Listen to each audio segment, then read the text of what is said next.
Hey, what's up, everybody? It's me and my shadow. I thought I'd do something just to get a video out, show you some old metal detecting stuff that I found, do a little show and tell. Think about grabbing something out of the old treasure table here. But while I'm getting some stuff out of here, I'm going to put up a clip and show you one of the last little arrowheads I found. Didn't have enough footage to make a full video of it, but I thought you'd be interested. Alright guys, it's been pretty slow this morning, but I finally just spotted one.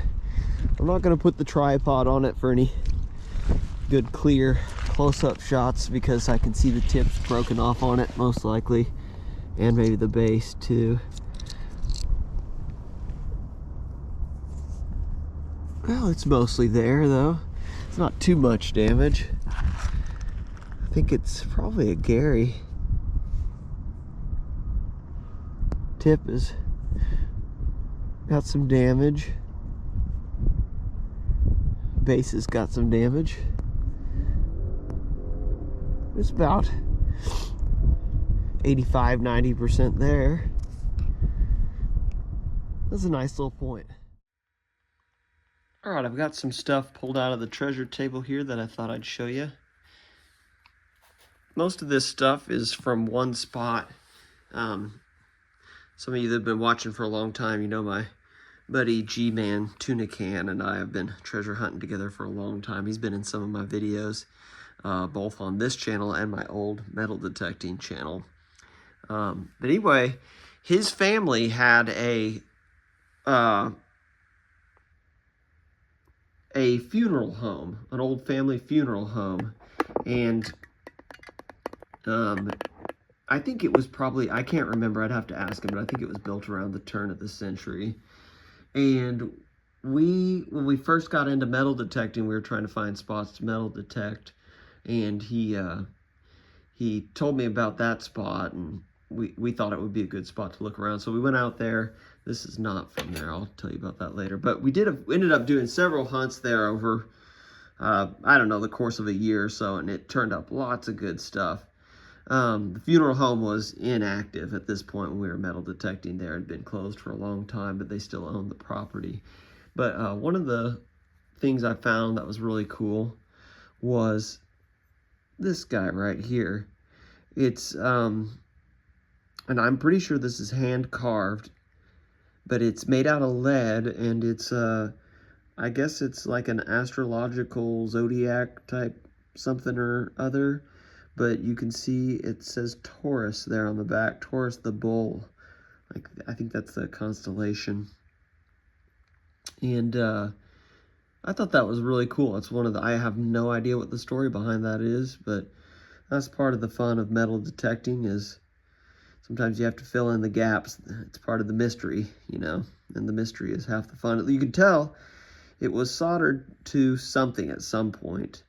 There's kind of a round circle here and then some solder marks. So I don't know what that would have gone to, but it to me is pretty clearly homemade. And that's one of my favorite finds. Actually, some of these things I'm about to show you, you know, I found them in like 2011, when, you know, real early on in my metal detecting days. And some of these finds from that funeral home are still some of my favorite finds. Okay, this one is pretty cool. It is, as you can see, some kind of an Egyptian motif on it.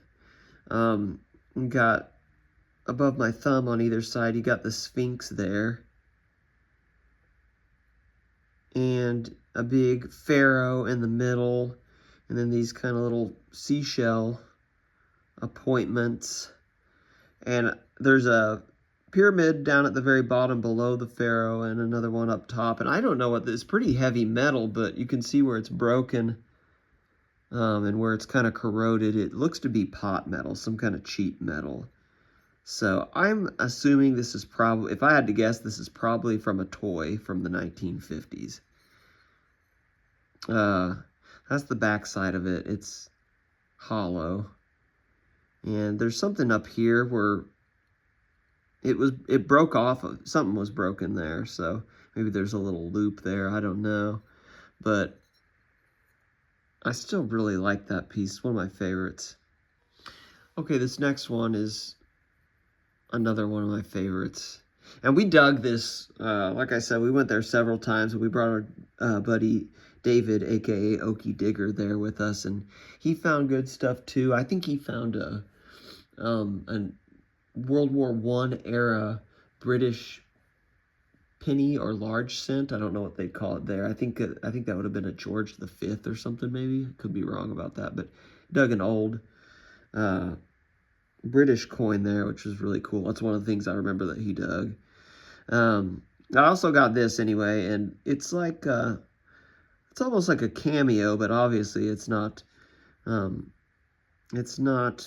ivory or anything like that. It's all metal. And if I had to guess, you could see where I scratched it on the back there a long time ago to try to see what kind of metal it is, and I think it's brass, really thin brass or piece of copper. Pretty corroded on the face. See some corrosion in the back side there. This is also kind of hollow, like that is. I don't know what this, if this was jewelry or some kind of appointment to, you know, like an escutcheon type decorative chest of drawers type thing or what, but I thought that's really cool. It's basically a flower and the lady's face in the middle, and her hair's flowing out and kind of turning into the petals. I really like that. And we found all kinds of coins out there. I don't remember what all, you know, we found tokens and coins and other stuff like that. I think there was a couple rings found.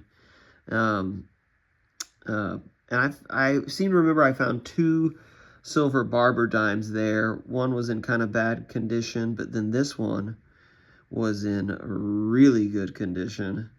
And this is one of the nicest. This is the nicest barber dime I've ever dug to date. Incredibly fine detail on it. It's a 1911. Let's see if I can zoom in a little bit. Sorry for wobbling the camera around on you. It's a 1911. You see the date down there at the bottom.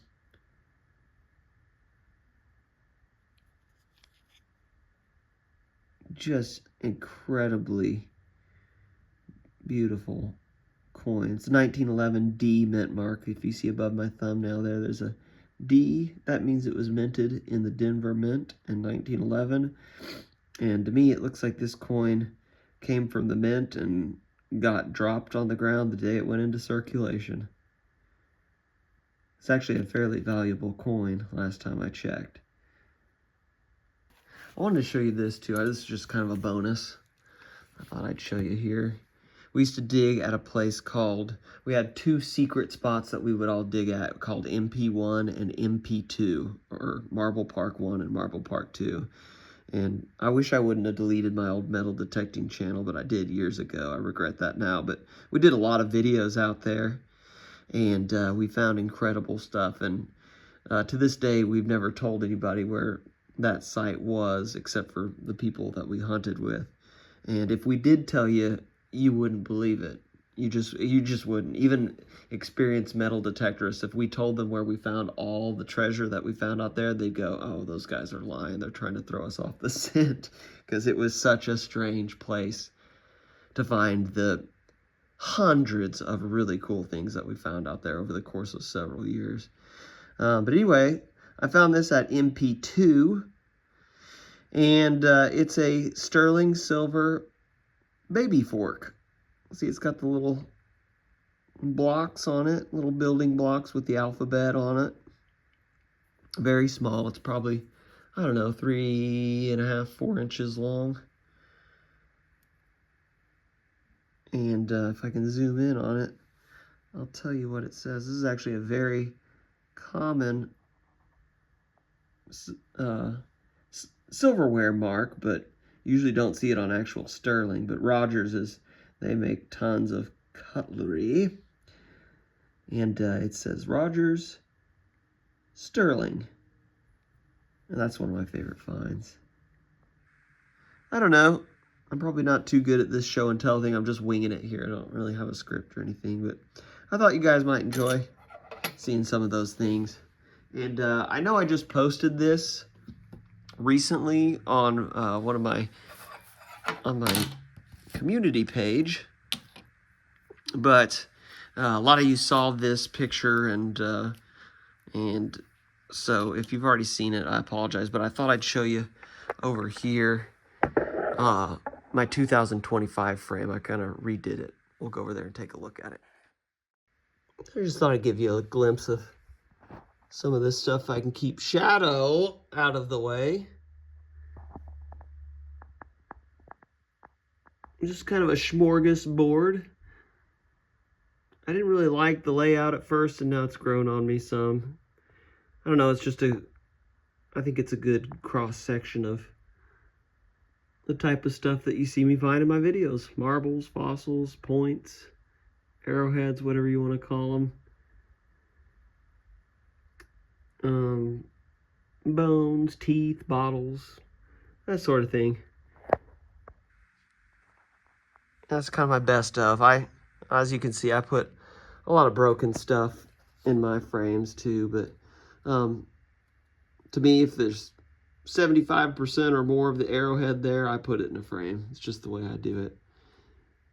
I probably found maybe double that many that were really broken into pieces that aren't in frames.